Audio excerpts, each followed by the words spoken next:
what took you so long? Were you followed? Thank you for 16, innit? It's calm though.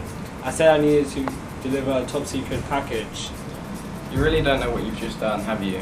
You could have literally just ruined all of this. Bruh.